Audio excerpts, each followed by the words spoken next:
Saya hanya ingin menyampaikan bahwa tidak betul fitnah yang mengatakan aksi 212 itu aksi makar. Itu bohong. Tidak ada makar. Kalau kami mau makar, 7 juta orang umat Islam itu lebih kumpul di Monas, kami mau nyerbu istana cuma 5 menit rapi sudah. Istana tinggal depan mata. Kalau kami mau makar, presiden hadir, kami bisa pegang presiden di situ sudah. Loh kan presiden hadir di tengah-tengah kita. Kalau aksi 212 itu makar, presiden hadir, Menko Polhukam hadir, wakil presiden hadir, Panglima TNI hadir, Kapolri hadir, berarti mereka makar semua dong. Jangan, nggak boleh sembarangan menuduh saudara. Jangan, saya lihat rezim ini mulai panik, mulai kebingungan saudara. Jangan bingung. Ulama tidak memusuhi Anda. Jangan bingung. Saya didatangi oleh sekjen PDIP, yaitu Bapak Hasto, seorang Katolik, datang ke gunung, ke pesantren saya minta bertemu. Kita diskusi. Dia katakan, Habib, kenapa sih sekarang ini kelihatannya PDIP dijadikan musuh oleh umat Islam? Saya balik bertanya, coba tolong Pak Hasto pikirkan baik-baik. PDIP yang dijadikan musuh umat Islam atau umat Islam yang dijadikan musuh oleh PDIP? Coba dipikirkan baik-baik. Jadi sebetulnya memusuhi ulama itu siapa? Yang memusuhi umat Islam itu siapa? Jadi kalau PDIP ingin bersahabat dengan ulama, welcome. Kita buka pintu. Kita bukan musuh bagi bangsa ini, saudara. Tapi tolong jangan serang Islam, jangan beri tempat kepada PKI. Saya sampaikan, maaf Pak Hasto, kenapa PDIP saat ini disorot oleh umat Islam? Karena lebih dari 100 orang anak keturunan PKI duduk di DPR melalui PDIP. Kalau mereka duduk tidak mengusung ideologi PKI, tidak apa-apa. Tidak apa-apa. Itu kan anak keturunannya, mereka kan nggak dosa. Kullu mauludin yuladu alal fitrah. Tapi yang jadi persoalan, kalau mereka masuk melalui PDIP jadi anggota DPR, terus di DPR mengusung ideologi PKI. Saya buktikan, salah satu anggota Anda begitu masuk jadi anggota DPR ngarang buku, judulnya Aku Bangga Jadi Anak PKI. Terus bikin lagi buku kedua, Anak PKI Masuk Parlemen. Ada apa? Tolong ditegur dong. Jadi Anda bikin dulu pernyataan kalau PKI itu tidak ada di PDIP, PDIP tidak memberikan ruang kepada PKI, insya Allah umat Islam tidak akan memusuhi PDIP. Seminggu setelah pertemuan, saudara Ibu Megawati Soekarno Putri dan Pak Hasto selaku sekjen membuat surat resmi pengumuman ke seluruh Indonesia bahwa PDIP tetap setia kepada Pancasila NKRI dan PDIP bukan komunis. PDIP tidak memberikan tempat kepada PKI. Bagus, sudah memberikan pernyataan seperti itu, bagus, tinggal bagaimana implementasinya, saudara.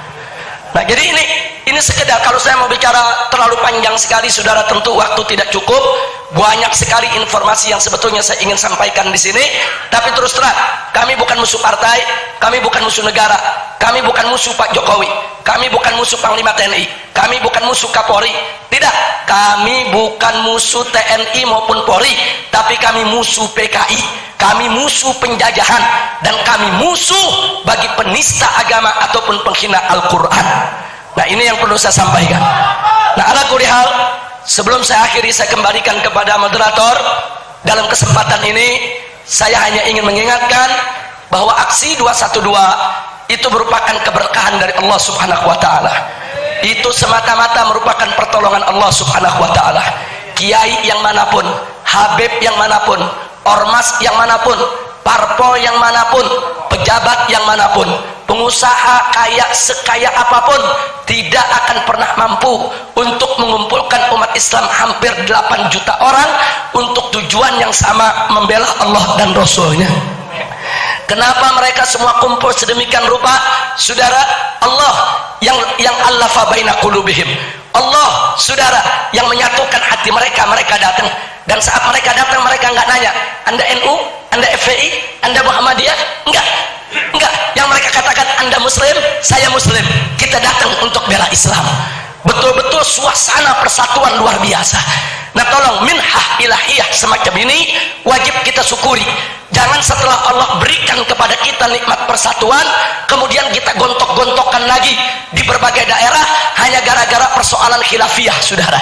Musuh NU bukan Muhammadiyah, musuh Muhammadiyah bukan NU, musuh Habaib bukan Al-Irsyad, musuh Al-Irsyad bukan Rabita. jelas ada kelompok liberal yang ingin menghalalkan yang haram, mengharamkan yang halal, yang ingin mengobok-obok tafsir Al-Quran dan pentakbiran hadis-hadis Nabi kita. Saudara, kelompok liberal ini masuk ke ormas-ormas Islam, ingin mengadu domba kita semua. Saudara, itu musuh kita yang nyata. Iblis dan setan serta pasukannya adalah musuh kita yang nyata. Karena itu saya minta kepada umat Islam, yuk kita bersatu, walaupun kita berbeda-beda cara, nggak apa-apa saudara. Enggak mesti ada perbedaan di antara kita, harus ada. Ada yang majelis zikir, ada yang marhabanan, ada yang bikin pondok pesantren, ada yang buka kitab, ada yang dakwah, ada yang amar ma'ruf, ada yang nahi munkar, ada yang berjihad. Saudara, kita bagi-bagi tugas. Yang penting syaratnya satu, jangan langgar syariat Islam. Siapa berdakwah nggak langgar syariat, dia benar fitrigin Nabi sallallahu alaihi wasallam. Siapa yang amar ma'ruf nahi munkar tanpa langgar syariat, dia ikut thariqatun Nabi sallallahu alaihi wasallam. Dan siapa yang berjihad tanpa langgar syariat Nabi, dia fitrigatun Nabi sallallahu alaihi wasallam. Nah, maka itu intinya, jangan kita langgar syariat. Saya pikir itu saja. Nanti sisanya lewat tanya jawab, dialog, mungkin akan berkembang masalah apa yang Anda ingin tahu tentang perkembangan terakhir di Jakarta. Insya Allah saya akan berusaha untuk menjawabnya semampu saya. Terima kasih. Wassalamualaikum warahmatullahi wabarakatuh. Waalaikumsalam. Waalaikumsalam warahmatullahi wabarakatuh.